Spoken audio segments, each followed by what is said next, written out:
de los próximos días. El festival volverá a Sevilla en el mes de mayo. No hay lluvia que pueda impedir que vayamos con Jesús Vigorra y Charo Gutiérrez a Cultura al Día. Quédense con ellos. El vértigo del aspirante siempre está al acecho. Mi reino por poder volver a ese momento. Wow. Quisiera congelarte justamente en ese instante en que eres mágica y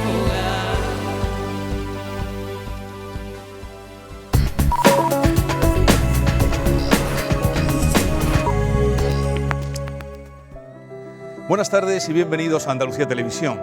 En el santoral laico de hoy es el día de las bibliotecas públicas que han sido y siguen siendo hacedoras de milagros. Sí, en una época donde los milagros escasean y todos vamos derechos a aceptar las leyes de la oferta o la demanda.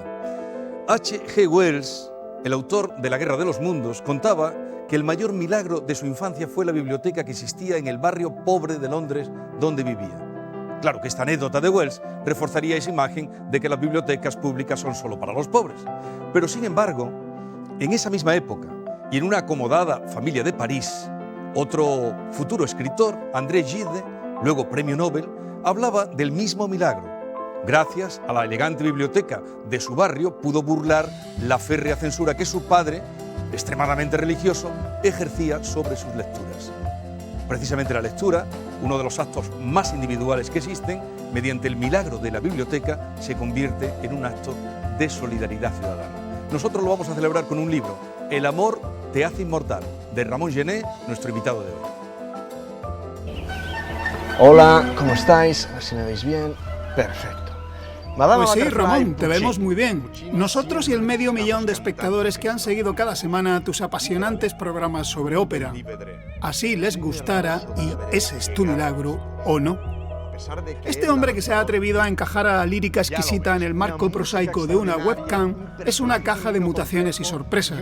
A los 6 años empezó piano, a los 11 lo dejó. A los 18 otra fiebre lo llevó a estudiar canto con Victoria de Los Ángeles, quien lo caló. Tú eres como Rodolfo, el de la Bohème, le dijo, un bala perdida. El diagnóstico fue una revelación. Ramón se centró y empezó una carrera de barítono que, sin embargo, otra vez abandonó. Inquieto, entre tanto trajín, se zampó 2 licenciaturas en Humanidades y Empresariales. Disperso y todoterreno Jenner. Si escucháis esta música... Nunca sabremos si los teatros de ópera se han perdido un cantante, pero lo que sí sabemos es que la televisión ha ganado a un comunicador arrollador, empático y vibrante, que con la clave más vieja del oficio, que es la pasión, nos arrastra a la ópera igual que arrastra al equipo de su programa, gente que no tiene ni idea de lírica. Porque la Bohème, como todas las óperas de Puccini, a ellos los engatusa con la misma arma que seduce a los espectadores, la contagiosa inocencia de un niño al que le gusta juguetear con la clave esencial de la ópera. La emoción. Hola, ¿qué tal? ¿Me veis bien? Sí. Aida, Giuseppe Verdi, 1871. Por favor, si vais a verla, hacedme un favor. Estad atentos no a una Aida, sino a las 2 Aidas. Ese es nuestro invitado, le conocen sobradamente. Ramón Gené, buenas tardes. Muy buenas tardes. Y enhorabuena por haber conseguido ese éxito a través de la ópera y a través de la televisión, que no siempre parece que sea un vehículo para la cultura. ¿Por qué no? La ópera es la cosa más simple y más fácil del mundo, de verdad, creedme. La ópera es la vida, la ópera es teatro con música. No existiría la vida si no hubiera teatro y si no hubiera música. Cuando vamos al teatro no vamos a ver a alguien que está encima del escenario haciendo algo. Cuando vamos al teatro lo que vamos es a vernos a nosotros mismos, porque los personajes que hay encima del escenario son personajes arquetípicos que representan lo que nosotros somos. Si encima de que vamos al teatro nos lo dicen cantando, es imposible que exista un espectáculo mejor que ese, porque no hay nadie a quien no le gusta la música y no hay nadie que nos esté viendo, de todos los que nos estáis viendo en casa, a quien no le guste cantar. ¿Cuántos no cantáis en la ducha cuando pensáis que nadie os escucha? ¿Cuántos no cantáis en el coche cuando vais conduciendo y os paráis en un semáforo y pensáis que nadie os ve y de golpe, a mí me pasa, voy conduciendo y veo que el de al lado está en el semáforo y está ahí cantando a pierna suelta, ¿no? Pues imagínate, teatro con música. Me parece que no hay nada mejor. Yo he estado intentando hacer esta entrevista cantando, pero claro, me han dicho que no, me han dicho Jesús, no seas no tanta audacia. Pero hablaremos de la música, lógicamente, porque este libro habla de memoria, de música y de vida. Sí. Pero también de muerte. También Sí, de muerte. pero- ¿Le emociona hablar de la muerte? La muerte es como el primer paso para la vida, ¿no? El libro empieza con lo que yo llamo la segunda muerte de mi padre, porque mi padre murió 2 veces. Era un enfermo de Alzheimer, murió la primera vez cuando yo llegué a casa de mis padres y me preguntó, ¿tú quién eres? Ya. Esa fue la primera vez y la segunda vez fue el día que murió físicamente, el día que se produjo el fallecimiento. Ese día mi padre consiguió morir porque hubo un autor que se llamaba Maurice Ravel, Sí. que unos cuantos años antes, Maurice Ravel, que también era, no sabemos si enfermo de Alzheimer o no, pero que también tenía algún tipo de enfermedad neuronal degenerativa, porque Maurice Ravel consiguió escribir una obra maravillosa que Sí. es El bolero de Ravel, Ravel. que todos conocemos. Bien, tengo la Y que impresión... vamos a ponerlo de fondo en esta conversación, en este momento. Eso. Bien, el bolero de Ravel es una pieza que nunca cambia. El ritmo es siempre el mismo. La intensidad es siempre la misma. El tempo es siempre el mismo. La melodía es siempre la misma. Y solo hay una cosa que cambia. Ravel lo hizo así para intentar hacer una melodía que incluso aquellos que lo olvidan todo, como son los enfermos de Alzheimer, no la olviden. Bien. Lo único que cambia en esta magnífica obra es la intensidad, va creciendo, creciendo, creciendo, creciendo. El milagro de todo esto es que el bolero de Ravel hizo posible que mi padre muriera después de muchos años de enfermedad, y estoy seguro que si no hubiera sido por el bolero de Ravel, mi padre no hubiera encontrado el modo de morirse. Así que, convertido en el bolero de Ravel, mi padre murió por segunda vez. Cuando explico todo eso en el libro no lo hago, permíteme que diga esto, no lo hago porque yo piense que mi padre fuera mejor que nadie, que no lo era. Mi padre era un buen hombre, simplemente, y nada Sí, más. pero tenía un hijo que lo quería muchísimo. Eso Aquí sí está es, demostrado. Eso sí es verdad. Tenía un buen hijo. Pero tampoco lo hago porque yo piense que soy más especial o porque las experiencias que la muerte de mi padre me reportan sean mejores o sean importantes para nadie. No, es porque maravillosamente todos somos iguales, ¿verdad? Y cuando pasa algo importante, algo que de verdad es importante, todos reaccionamos ante ese algo importante del mismo modo. Seamos de Andalucía, seamos de Alemania, seamos del Canadá o de la China popular, tengamos 15 años o tengamos 60, seamos ilustrados o seamos ignorantes, seamos blancos, seamos negros. Todos reaccionamos exactamente del mismo modo. Entonces yo lo único que he hecho es, a partir de ese momento, ¿qué es lo que pasa con el duelo? Todas las emociones que uno vive en el duelo, ¿cómo se viven? ¿Cómo hay que vivirlas? Y ahí empieza un viaje. Y ahí empieza un viaje acompañado por las moiras, que son las que tejen Exacto. los hilos Sí. y cortan el hilo de la vida. Sí. Y nos da una, no diré lección, porque no lo entiendo así como lector, sino un recorrido por la mitología. Sí. Y nos ilustra, porque usted siempre nos enseña cosas, y no diré ya por la música y por algunos músicos, ¿no? Sí, todo el mundo tiene su ángel de la guarda, ¿verdad? Y yo tengo las 3 moiras del destino, que eran las diosas griegas del destino, que ahora mismo están por aquí atrás, que Están no por las aquí. vemos, pero están. Sí, pero que no pisen ningún hilo, ¿eh? Que no corten el hilo. No te preocupes, que no pisan nada. Y sabes que existían 3. La primera era Cloto, que hilaba un hilo de hebra para ti el día que nacías. Y un hilo solo para ti, el hilo de tu vida. Después venía Láquesis, que tenía un montón de reglas encima de una mesa, en una pared, y las tenía largas, muy largas, cortas. Cogía una al azar y medía el hilo que Cloto había hilado para ti. Y finalmente venía la más pequeña de las 3, que era Atropos, pero tenía unas tijeras inmensas y era terrible, y venía y cortaba el hilo de tu vida. Sí. Los griegos creían en la finitud de las cosas y aceptaban que todos somos solo hilos, y que lo bonito de la vida es pensar que nuestros hilos se mezclan, se trenzan, se separan, se juntan. Bien, ellas me dicen, Ramón, ahora tienes un montón de sentimientos por la muerte de tu padre, son los mismos que tiene todo el mundo. ¿Cómo vamos a hacer ¿cómo vas a ser posible que puedas superar esto? Entonces ellas me llevan de viaje, me cogen de la mano y me llevan de viaje por el tiempo, por el espacio, y vamos a ver a diferentes personas, todos mitos de la música, que están viviendo exactamente lo mismo que yo, están pasando por alguna situación difícil igual que yo. Y a partir de ahí pues intentamos aprender cómo se tiene que hacer todo eso. Que están viviendo ausencias, que están viviendo pérdidas, la muerte está muy presente, por eso le decía que si le emocionaba hablar de la muerte. O sea que no se arrepiente de haber nacido para morir. ¿Qué hay más maravilloso que la vida? Y la muerte forma parte de la vida, o sea, es irrenunciable, no se puede. Gocemos de la vida, pero ¿qué dolores soporta mejor? ¿Los del alma o los del cuerpo? Hombre, sin duda los del cuerpo. Los del alma son mucho más dolorosos y son mucho más difíciles de llevar, son los que de verdad cuentan. Cuando pasa una cosa como esta, cuando se le muere un ser querido, pensad en todos los que estéis en casa, que se os ha muerto un padre, una madre, un hermano, un hijo, una tía, un abuelo, alguien que queríais con muchísima profundidad y entráis a lo mejor en un momento que no sabéis muy bien cómo y por qué. Bueno, pues entonces se producen muchos sentimientos. A mí me produjo el sentimiento, yo que soy muy expansivo y muy sociable, el sentimiento de aislarme del mundo. De separarme del mundo. O por ejemplo soñaba con mi padre, todos los días. Entonces, ¿por qué sueñas con tu padre todos los días? O me sentía aliviado porque había muerto, pensaba, uy, después de tanta enfermedad, menos mal que se ha muerto. Pero al mismo tiempo pensaba, bueno, me siento culpable por sentirme aliviado.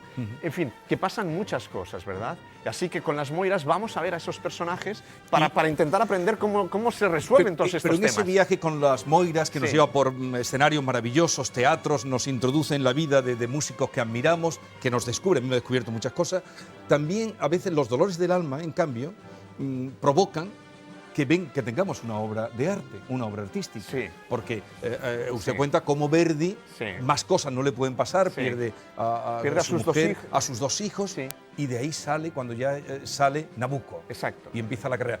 Berlioz, bueno, ahora iremos hablando de algún otro, sí, ¿no? El primer personaje que las Moiras me llevan a ver es Verdi. Entonces todos pensamos en Verdi, pensamos en alguien con muchísimo éxito, que compone la Traviata, que es uno de los compositores más grandes del siglo XIX, que sin duda después se convirtió, pero tuvo un comienzo muy duro. Sus dos primeras óperas fueron un fracaso absoluto. Su mayor ambición, que era ser padre, su mayor ambición no era escribir la Traviata, su mayor ambición era ser padre, porque él era un hombre del campo, un hombre familiar, y no pudo ser padre porque sus dos hijos murieron y su mujer en apenas 2 años, y se quedó sin nada, estaba deprimido. Y yo voy a visitarle en Milán en 1842 en un apartamento, un cuchitril, donde no hay ni ventanas, donde se cuela la nieve por las ventanas, desesperado. Pero tiene la suerte, el destino de encontrarse con una casualidad que le lleva a una serie de anécdotas que yo explico, pero que le llevan a leer unos versos que dicen va pensiero sull'ali dorate, vuela pensamiento sobre las alas doradas. Y eso es el puente que después se convertirá en Nabucco, que le devuelve a la vida, el famosísimo coro de esclavos que le devuelve a la vida. Entonces, todos necesitamos un puente que nos devuelva a la vida. En mi caso, y explico en el libro, a lo mejor es algo que muchos lectores pueden compartir, mi puente para volver a la vida fueron mis hijos, precisamente los que Verdi no pudo tener. Y el que no pudo tener tampoco Joaquín Rodrigo. Joaquín Rodrigo. Otro momento de adversidad en París, pobre, ciego, y ahí surge, que era entonces la Guerra Civil Española. Exactamente, él estaba en París porque en esos momentos era la Guerra Civil, justo cuando estaba acabando la Guerra Civil Española, y antes de que empezara la Segunda Guerra Mundial, él se encuentra en París con su mujer, Victoria. Tienen muchísima ilusión por tener una hija, que parece que va a venir, pero ella se encuentra mal, la llevan al hospital y nace una hija con 7 meses, una niña 7 mesina, nace muerta, sin pálpito, sin latido en el corazón. Y entonces es cuando Rodrigo es capaz de escribir esta música, que es la música más representada y más tocada de todo el repertorio clásico español en todo el mundo. Una música maravillosa, y que es mi teoría, es que Rodrigo, que se sentía plenamente castigado, igual que yo sentía el castigo de mi padre, porque tuvo que morir 2 veces, ¿por qué Rodrigo fue capaz de escribir esta música tan maravillosa? Por esa hija que él no pudo tener, que al final es la que le dice, no hace falta que estés pensando siempre en por qué y el por qué y el por qué los dioses me castigan. Es igual, pasa página, escribe música y tira adelante. Aquí. hagamos un silencio para escuchar a... Qué música tan maravillosa. Hay que decir que Rodrigo, déjame que diga una cosita, la digo muy rápido. Es usted el invitado. Rodrigo nunca dijo esto que digo yo. Y entonces me encontré con un problema cuando yo quería explicar el porqué de este momento y el porqué del concierto de Aranjuez. Así que lo que hice fue descolgar el teléfono y llamar a Madrid a Cecilia Rodrigo, que es la hija de Joaquín Rodrigo, que es la presidenta de la Fundación Rodrigo. Y le dije: Cecilia, soy Ramón, me gustaría escribir una cosa sobre tu padre. Fui a hablar con ella y le expliqué toda esta teoría muy a fondo, pero se la expliqué. Y le dije: mira, quiero hablar sobre la hermana que tú deberías haber tenido y que no tienes. Esa hermana que nació con 7 meses y que nació muerta y que tu padre y tu madre tanto querían y que no pudieron tener, después te tuvieron a ti. Pero quiero explicar que esa experiencia tan traumática para ellos fue lo que hizo posible que tu padre escribiera el concierto Aranjuez. Y ella se emocionó mucho y me dijo que sí y que estaba encantada en que su padre nunca hubiera dicho eso, que por favor lo escribiera. Así que cuando vayáis al final del libro y leáis los agradecimientos, hay un agradecimiento especial para ella. Para Cecilia. Bueno, así es el libro, pero ¿qué pasa? Que la adversidad, a quien tiene talento, desde luego, que no tiene talento, pues no puede, pero a quien tiene talento, una situación adversa le puede llevar a crear la gran obra. ¿Sabes? Los románticos en el siglo XIX pensaban que, y yo también lo pienso así, no hay nada más importante que el amor. El amor es lo más importante de la vida, pero el amor de algún modo siempre es imposible. Y el hecho de que sea imposible es lo que hace que se activen todos los resortes de nuestra creatividad, que hace que de algún modo todo nuestro interior se convulsione para que pase algo. Por ejemplo, una de las personas que vamos a ver, que es Berlioz, que es el músico más importante del romanticismo francés, escribió una obra emblemática que es la Sinfonía Fantástica, que es un monumento a un amor que él no podía tener.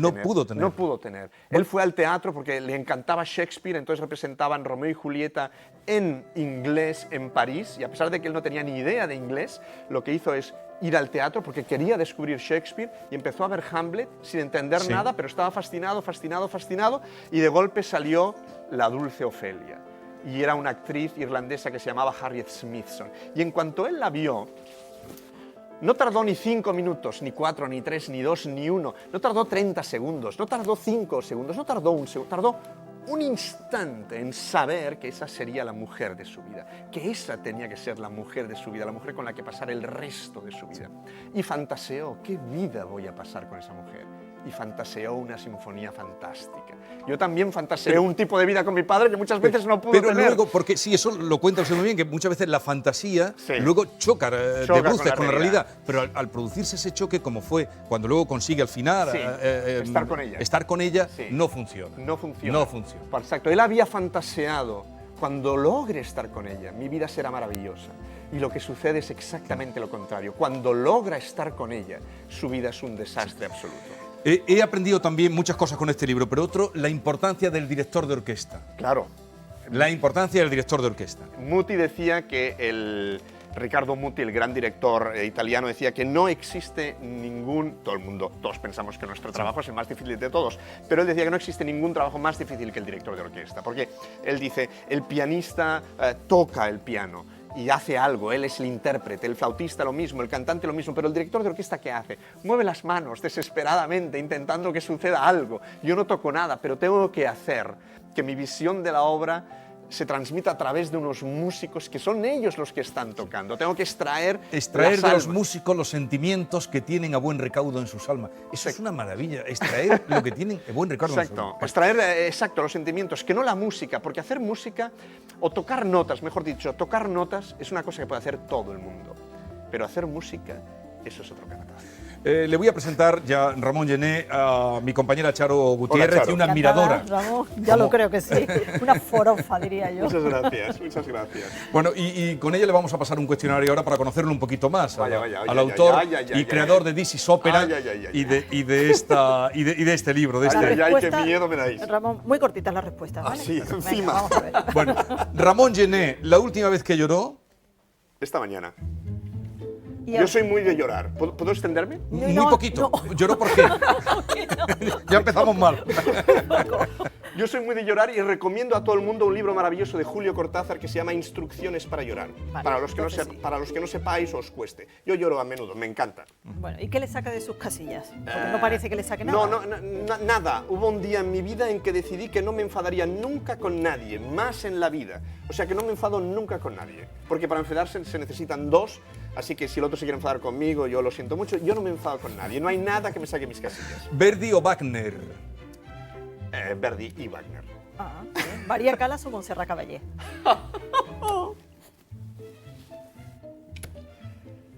Lo siento, Montserrat.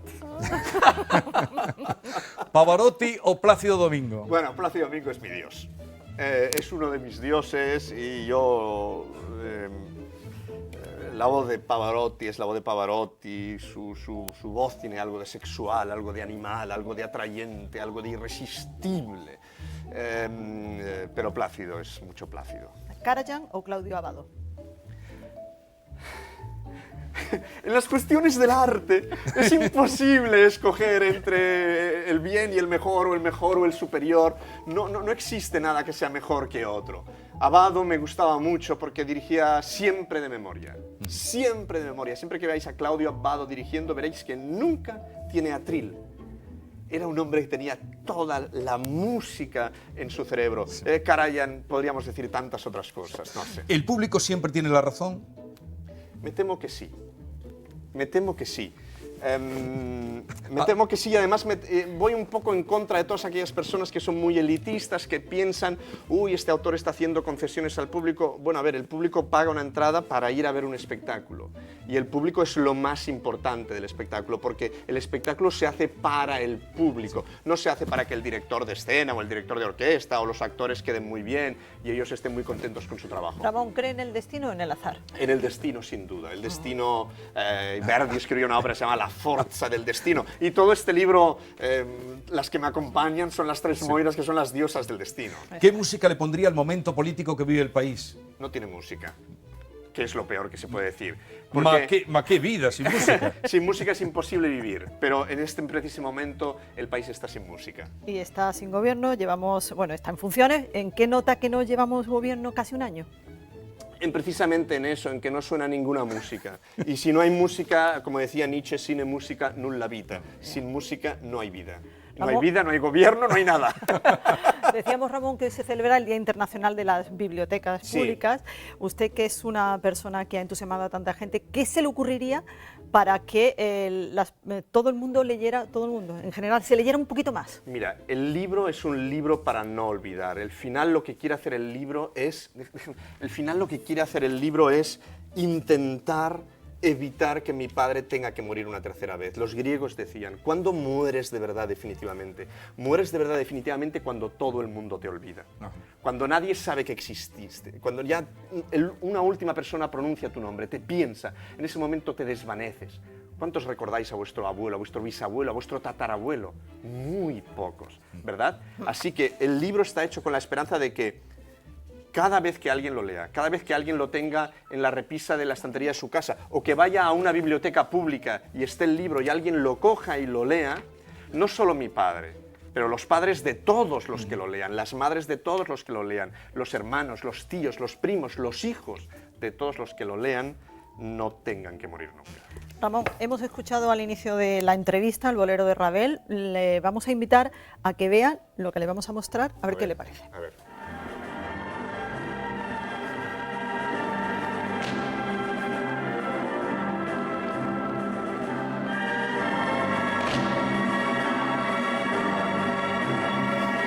Bueno, pues es la compañía Suite española en 2007. Jesús. Bueno, otra versión del bolero. Antes de la despedida, quisiéramos compartir unas imágenes del programa, de este momento. Vamos a ver.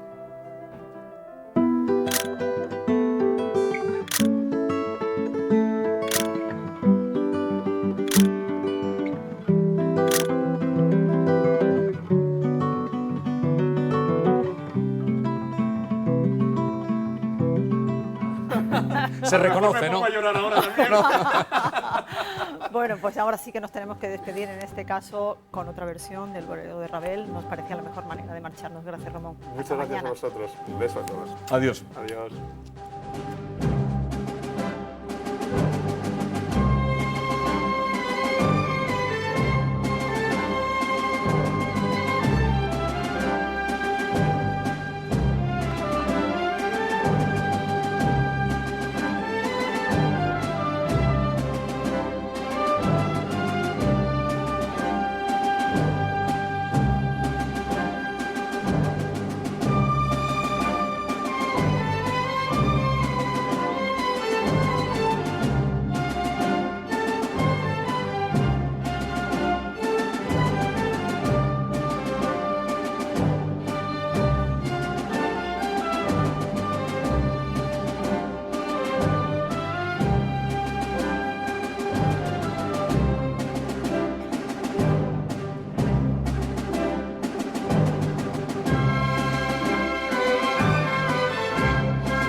Estas calles de Sanlúcar de Barrameda, en Cádiz, llegaron a quedar impracticables al acumular más de 1 metro de agua. En Ceuta, la localidad de Cádiz en la que más ha llovido este fin de semana, se recogieron más de 140 litros por metro cuadrado.